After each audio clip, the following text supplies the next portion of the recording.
Ndiyo, kwanza kwa majina yangu naitwa Bishop Prince Chomba, ni askofu pia katika kanisa la Jesus Power Revival Center.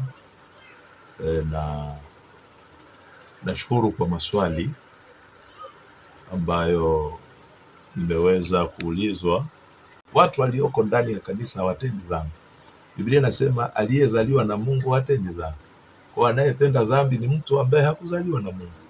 Kwa ndani ya kanisa, watu wakisha kuja ndani ya kanisa, huwa tunawatengeneza kuwa watoto wa Mungu. Manake Yesu akasema mkawafanye mataifa kuwa wanafunzi. Mtu akiingia kanisani anakuwa ni mwanafunzi. Sasa mtu anapokuwa amefikia ile stage ya kuwa mwanafunzi tena, na ndio maana Biblia inasema mwenye haki ajikwaanguki, akianguka uinuka tena. Kwa sababu gani? Anaelewa na kutambua kwamba mimi ni nani. Siwezi kukaa chini mahali nilipoangukia, lazima niinuke ili niweze kuendelea na huduma au niendelee na mambo mengine. Na pili nikasema kwamba mtu anayemjua Mungu hawezi kugombana na serikali yake, kwa sababu kanuni ya kimungu inasemaje? Ni kwamba serikali, kila mamlaka iliyowekwa duniani imewekwa na Mungu. Na katika Torati ya Musa ilisemaje? Torati ya Musa ilisema kwamba kila mtu atakaye mtukana Mungu na mfalme apigwe kwa mawe mpaka afe. Kwa hiyo kugombana na serikali au kushindana na kiongozi yeyote wa nchi sio rahisi tu. Kiongozi yote wa nchi unaposhindana naye, ni wazi kwamba unakuwa umeamua kushindana na shauri la Mungu, kwa sababu hao watu hawakuwekwa kwa shauri lao. Haijalishi hukuwapigia kura, haijalishi hukuwachagua au uliwachagua au hawajafanya kama ulivyotarajia, lakini wako pale kwa sababu wamewekwa kwa shauri la Mungu.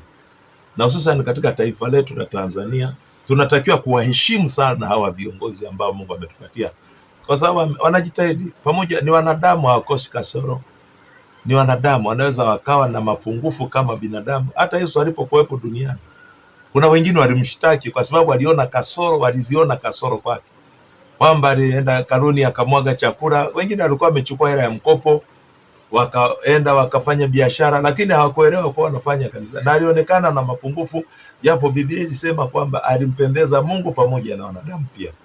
Kwa hiyo huwezi kumridhisha kila mtu katika taifa, huwezi kumridhisha kila mtu hata katika kanisa. Kwa hiyo unapoona watu wanashindana na serikali, ni dhahiri kwamba hawajapata hiyo neema ya kumjua Mungu. Chini mahali nilipoangukia, lazima niinuke ili niweze kuendelea na huduma au niendelee na mambo mengine. Na pili nikasema kwamba mtu anayemjua Mungu hawezi kugombana na serikali yake, kwa sababu kanuni ya kimungu inasemaje? Ni kwamba serikali, kila mamlaka iliyowekwa duniani imewekwa na Mungu. Mtu anayemjua Mungu hawezi kushindana na rais wake, hawezi kumtukana kiongozi wake wa serikali au kiongozi wa dini au kiongozi hata wa mtaa. Hata kama ni mjumbe wa nyumba kumi, balozi, lazima aheshimiwe na kila mwananchi aheshimiwe, na kila mtu anayemjua Mungu. Hatarishi kwa jamii, mambo ambayo anajua kwamba yataondoa amani katika taifa, mambo ambayo anajua kwamba yataleta taharuki kwa wananchi. Mtu anayemjua Mungu hawezi kufanya hivyo. Mtu anayefanya hivyo ni mtu asiyemjua Mungu. Ndio anaweza kufanya hivyo, kwa sababu anakuwa na nia yake nyingine ya kutaka kwamba watu wagombane, tukishakuwa na hofu ya Mungu, tutaheshimu viongozi wetu. Wewe sema na hofu ya Mungu kisha unamtukana rais kwenye media. Wewe sema na hofu ya Mungu unamtukana marehemu aliyefariki. Nakumbuka zamani tulikuwa tunaona hata mwili wa marehemu ukipita watu tunasimama. Tulikuwa tunaheshimu mwili wa marehemu, ulikuwa ni kama bendera ya taifa, ulikuwa unaheshimiwa, kama hata askari anapiga saruti kwa sababu marehemu kapita.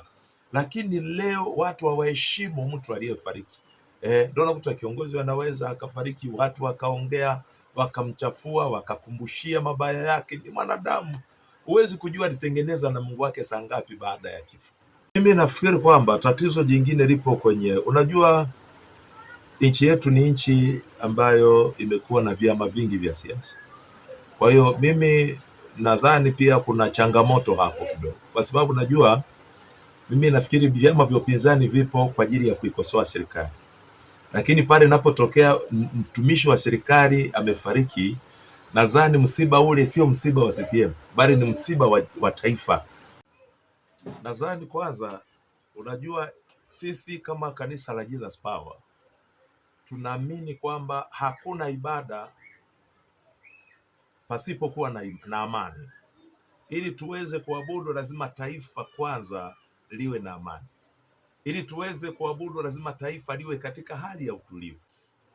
Ile siku ya Jumamosi ni siku kwa ajili watu, inakuwa ni siku special kwa ajili ya watoto wafundishwe, maana Biblia inasema mlee mtoto katika njia mpasayo, maana hata iacha hata atakapokuwa mzee. Kwa hiyo siku ya Jumamosi ni siku ya watoto, lakini Jumapili tunakuwa na ibada ambayo inaanza saa 3 kamili mpaka saa 7:30 ndio muda wa kumaliza, lakini Mungu akiachilia neema tunaweza tukaendelea mpaka saa ngapi kulingana na Roho Mtakatifu atakavyotuongeza. Atuheshimu sana, kwa sababu lazima apewe kipaumbele, kwa sababu unajua waandishi wa habari bwana ndio watu wanaofanya pia injili iende mbali. By the way, sisi hatuwachukulii tu kama waandishi wa habari, isipokuwa tunawachukulia kama watumishi wa Mungu pia.